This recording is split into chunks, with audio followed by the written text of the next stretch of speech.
एक छोटे से गांव में राजू नाम का एक गरीब लकड़हारा रहता था।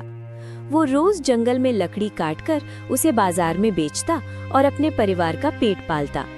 उसकी पत्नी सविता और बेटा चिंटू उसके साथ रहते थे। राजू के पास एक तोता भी था। तोता बहुत समझदार था और वो राजू की हर मुसीबत में मदद करता था। एक दिन राजू लकड़हारा जंगल में लकड़ी काट रहा था। कड़ी मेहनत के बाद उसे बहुत प्यास लगी। प्यास से वो तड़पने लगा। तभी उसका तोता बोला, मालिक, क्या हुआ? आप इतने परेशान क्यों लग रहे हैं?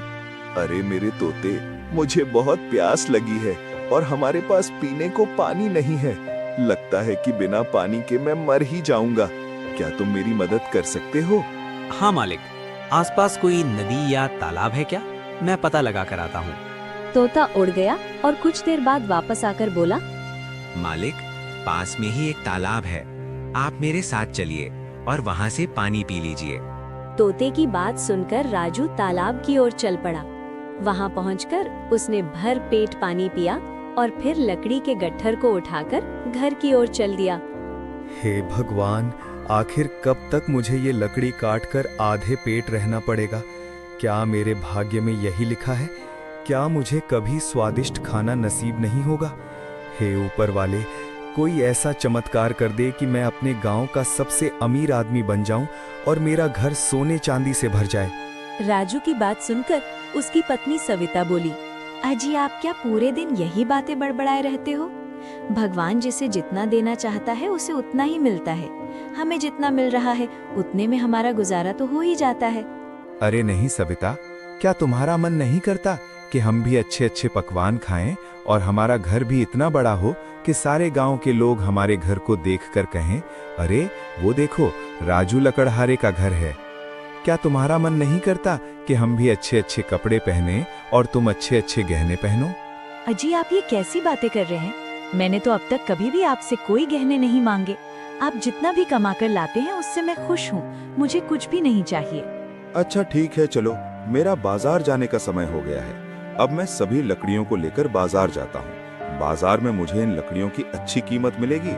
चलो जाता हूँ मैं। अरे चल मेरे तोते, आजा, हम दोनों बाजार चलते हैं, लकड़ियाँ बेच कर आते हैं। इतना बोलकर राजू सभी लकड़ी के गट्ठर को अपने सिर पर रखकर अपने तोते के साथ बाजार की ओर निकल जाता है। बाजार पहुंचकर वो लकड़ियां बेचने लगता है, लेकिन उसे लकड़ियों के ज्यादा अच्छे दाम नहीं मिले। हमेशा की तरह उसे कम दाम में ही लकड़ी बेचनी पड़ी, जिससे वो निराश होकर घर की ओर चल देता है। रास्ते में वो सोचने लगता है, क्या करूं? कैसे बड़ा आदमी बनूं? ये रोज रोज जंगल से लकड़ी काट कर बेचना मुझे बिल्कुल भी अच्छा नहीं लगता है। मालिक, आप चिंता मत कीजिए, आप एक दिन बड़े आदमी जरूर बनेंगे। कल से हम जंगल के और अंदर जाएंगे और कीमती पेड़ को काटेंगे, जिससे हमें अधिक धन की प्राप्ति होगी। राजू को तोते की बात सही लगी। कुछ देर में वो घर पहुंच जाता है।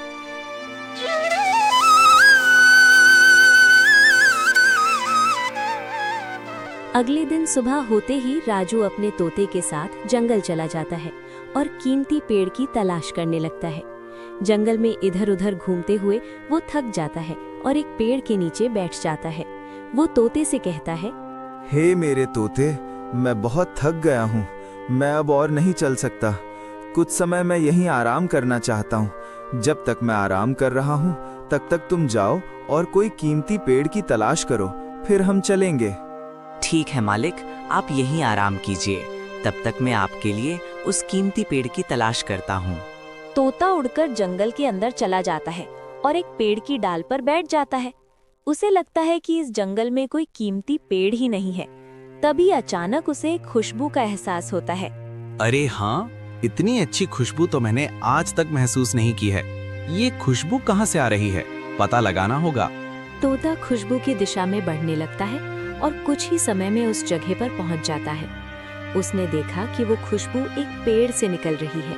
वो पेड़ के पास गया और देखा कि ये पेड़ बहुत ही कीमती है, तो वापस अपने मालिक के पास आकर बोला, मालिक, मुझे एक कीमती पेड़ मिल गया है, चलिए मैं आपको वहाँ ले चलता हूँ। राजू और तोता दोनों उस पेड़ के पास पहुँचे। राजू ने पेड़ को देखकर हैरान होकर कहा, अरे ये कैसी रहस्यमय खुशबू है जो इस पेड़ से निकल रही है? इस पेड़ के अंदर जरूर कुछ होगा। चलो इसे काट कर देखता हूँ। हाँ मालिक, इसे जल्दी से काटो। इस पेड़ के अंदर क्या है मुझे भी देखना है। अरे वाह, लगता है कि इस पेड़ में कोई हीरा है। ये हीरा मुझे मिल गया तो मैं बड़ा आदमी बन जाऊंगा।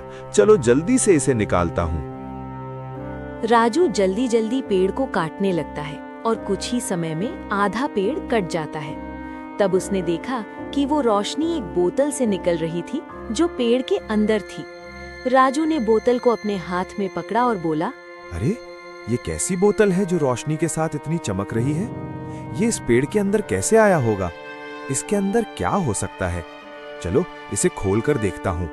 राजू ने बोतल को खोला तो उसमें से एक जिन निकला। जिन बोला, हे मेरे मालिक, मैं आपका गुलाम हूँ। हमसे 3 ख्वाहिशें पूरी करवा सकते हैं। बताइए आपकी क्या इच्छा है? हे भगवान, क्या ये सच है? मैं जो भी चाहूँ ये जिन मेरी इच्छा पूरी करेगा। मैं कहीं सपना तो नहीं देख रहा हूँ ना? मालिक, आप सपना नहीं देख रहे हैं, ये सचमुच का जिन है। मांगो कुछ। अरे जिन, क्या तुम मेरी सिर्फ 3 ही ख्वाहिशें पूरी करोगे? हाँ मालिक, मैं आपकी 3 ही ख्वाहिश पूरी कर सकता हूँ। बोलिए, आपकी क्या इच्छा है? ठीक है जिन, मेरी पहली ख्वाहिश ये है कि मेरा घर इतना बड़ा और सुंदर हो जाए जैसे किसी राजा का महल हो। पूरे राज्य में मेरे घर जैसा किसी का घर ना हो। जो हुक्म मेरे मालिक, मैं आपकी पहली ख्वाहिश पूरी कर देता हूँ। जिन्न ने अपने जादू से राजू का घर बहुत बड़ा और सुंदर बना दिया, जैसे वो राजा का महल हो। फिर जिन्न ने पूछा, हुक्म मेरे मालिक की दूसरी ख्वाहिश क्या है? अरे जिन, दूसरी ख्वाहिश तो अभी मुझे समझ में नहीं आ रही है। मैं सोचकर बाद में बताऊंगा। ठीक है मेरे मालिक, जैसी आपकी मर्जी।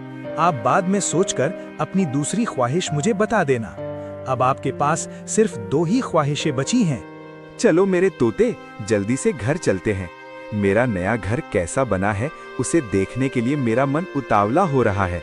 राजू और तोता घर पहुँचे तो देखा कि उसका घर झोपड़ी से बदलकर एक आलीशान महल जैसा बन गया है। ये देखकर राजू बहुत खुश हुआ और अपनी पत्नी सविता को बुलाकर बोला, अरे देखो सविता, देखो मैंने कुछ ही समय में अपने छोटे से घर को इतना बड़ा घर बना दिया।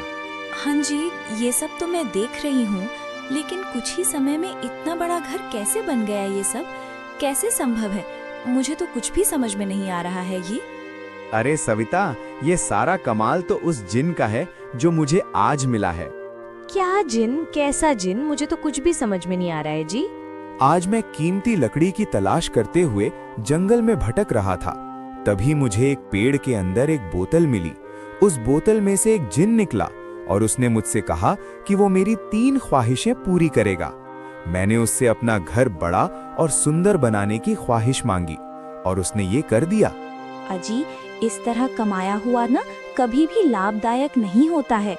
जो धन जितना जल्दी आता है वो उतना जल्दी चला भी जाता है। ऐसे धन को प्राप्त कर हमें किसी मुसीबत का सामना न करना पड़े, मुझे तो बहुत डर लग रहा है जी। अरे नहीं सविता, ऐसा कुछ भी नहीं होगा। तुम तो बेकार में ही चिंता करती रहती हो। जी, आप कह रहे हो तो ठीक ही होगा, लेकिन एक समस्या और है। अब और क्या समस्या है सविता? जी, हमारे पास इतना बड़ा घर तो है, लेकिन घर चलाने के लिए एक भी पैसा नहीं है। इतना बड़ा घर होने के बाद भी हमें लकड़ी बेचकर ही गुजारा करना पड़ेगा। अगर हमारे पास पैसे होते तो कितना अच्छा होता। हाँ सविता, अब इतना बड़ा घर बन गया है तो पैसे भी आ ही जाएंगे। अब चलो, मुझे खाना दो, बहुत भूख लग रही है। राजू और सविता खाना खाने के बाद सोने चले गए। रात में राजू सोचने लगा कि काश मेरे पास इतना सारा पैसा होता जिससे मैं कुछ भी खरीद पाता और जो मन चाहे वो खा पाता। क्यों ना मैं अपनी दूसरी ख्वाहिश जिन से पूरी करवा लूं? राजू रात में ही जिन के पास पहुंच गया। जिन ने पूछा, मालिक, आपकी दूसरी ख्वाहिश क्या है? हे जिन, मेरी दूसरी ख्वाहिश ये है कि मैं जिसे भी स्पर्श करूं वो तुरंत सोने में परिवर्तित हो जाए। जो हुक्म मेरे मालिक, आप जिस भी स्पर्श करेंगे वो तुरंत सोने में परिवर्तित हो जाएगा। अब आपके पास सिर्फ एक ही ख्वाहिश बची है, मांगिए। आपकी आखिरी ख्वाहिश क्या है? अरे नहीं जिन, मैं अपनी आखिरी ख्वाहिश किसी और दिन मांगूंगा। आज के लिए इतना काफी है, मैं चलता हूँ, तुम भी चले जाओ।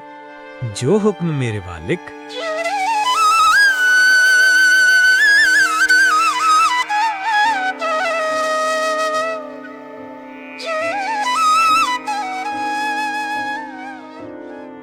अजी ये क्या है? ये थाली और खाना अचानक सोने में कैसे बदल गया? मुझे तो कुछ समझ में नहीं आ रहा जी। अरे सविता, ये सब उस जिन के वरदान की वजह से हुआ है। मैंने उससे ये वरदान मांगा था कि जिसे भी मैं छूऊं वो सोने में बदल जाए। जी, आपने ये कैसा वरदान मांग लिया? अब तो आप किसी भी चीज को छू भी नहीं सकते। अब तो आप हमारे बच्चे को भी प्यार नहीं कर पाओगे। अब हमारा क्या होगा? अचानक से सविता को चक्कर आ गई और वो बेहोश हो गई। राजू ने उसे संभालने की कोशिश की, लेकिन जैसे ही उसने उसे छुआ, सविता सोने की मूर्ति में बदल गई। उनका बच्चा भी रोते हुए आया और अपने पिता के हाथ को छूते ही वो भी सोने की मूर्ति बन गया। भगवान, ये मैंने क्या कर दिया? मैंने अपने ही हाथों से अपनी पत्नी और बच्चे को सोने की मूर्ति बना दिया। अब मैं क्या करूं? मालिक, जिस जिन ने आपको ये वरदान दिया है, हमें उसी के पास जाना चाहिए। शायद इसका कुछ उपाय मिल जाए। हाँ मेरे तोते, हम अभी उस जिन्न के पास जाते हैं और इस वरदान को वापस लेने को कहता हूँ। राजू और तोता जिन के पास गए और जिन को सारी बात बताई। नहीं मेरे मालिक, मैं अपना दिया हुआ वरदान वापस नहीं ले सकता। अगर आपकी कोई और ख्वाहिश है तो आप वो बता सकते हैं। नहीं जिन, मेरी और कोई ख्वाहिश नहीं है। राजू रोते हुए घर आ गया और सोचने लगा कि वो अपनी पत्नी और बच्चे को कैसे ठीक करे। अरे, एक उपाय और है जिससे मैं अपनी पत्नी और बच्चे को ठीक कर सकता हूँ। चल मेरे तोते, उस जिन के पास जाते हैं और आखिरी ख्वाहिश पूरी करवाते हैं। लकड़हारा और तोता फिर से उस जिन के पास चले जाते हैं। इस लकड़हारे को नहीं पता कि ये मुझसे आखिरी ख्वाहिश अपनी जैसे ही पूरी करवाएगा, ये लकड़हारा एक जिन बन जाएगा और मैं हमेशा के लिए आजाद हो जाऊंगा। ये सब सुनकर लकड़हारे के होश उड़ जाते हैं। हे भगवान, अब मैं क्या करूं? यदि मैं इससे तीसरी ख्वाहिश मांगूंगा तो मैं इसी की तरह इस पेड़ में कैद हो जाऊंगा और मेरी पत्नी और बच्चे को मैं ठीक भी नहीं कर पाऊंगा। काश मैं ज्यादा लालच नहीं करता तो आज मुझे ये दिन नहीं देखना पड़ता। अब मैं अकेला क्या करूंगा? इससे अच्छा तो मैं खाई में कूदकर अपनी जान ही दे देता हूँ, बात ही खत्म हो जाएगी। इतना बोलकर लकड़हारा खाई में कूदकर जान देने के लिए जाने लगता। तभी तोता उसे रोक लेता है। नहीं नहीं मालिक, आप ऐसा मत करो मालिक, हमें इस समस्या का सामना करना होगा। मैं एक साधु बाबा को जानता हूँ, हम साधु बाबा के पास चलते हैं, वो हमें इस समस्या का समाधान अवश्य बताएंगे। राजू और तोता बाबा के पास गए और बाबा को सारी बात बताई। अच्छा, तो ये बात है, ये सब तुम्हारी लालच की वजह से हुआ है। मुझसे बहुत बड़ी भूल हो गई है बाबा। क्या मेरी पत्नी और बच्चे को पुनः ठीक करके जिनके वरदान को नष्ट नहीं किया जा सकता? सबको ठीक किया जा सकता है बालक। इसके लिए तुम्हें संजीवनी बूटी के कुछ पत्तों को लाकर 2 बार माथे पर स्पर्श करना होगा। इसके बाद तुम्हारी पत्नी और बच्चा ठीक हो जाएंगे और जिन का वरदान भी नष्ट हो जाएगा। लेकिन बाबा, ये संजीवनी बूटी का पत्ता कैसे मिलेगा?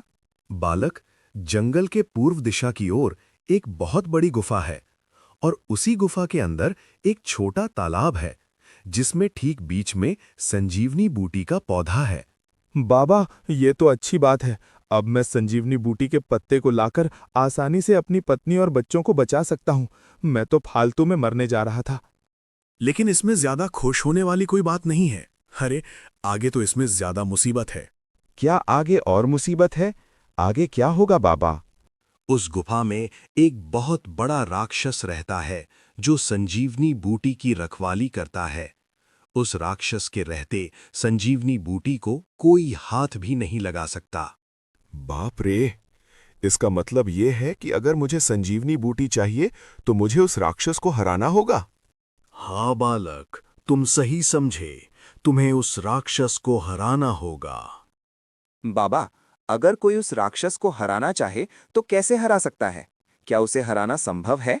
हाँ बालक, अगर कोई उसे हराना चाहे तो अपनी अच्छी राय और अच्छी सूझबूझ से हरा सकता है।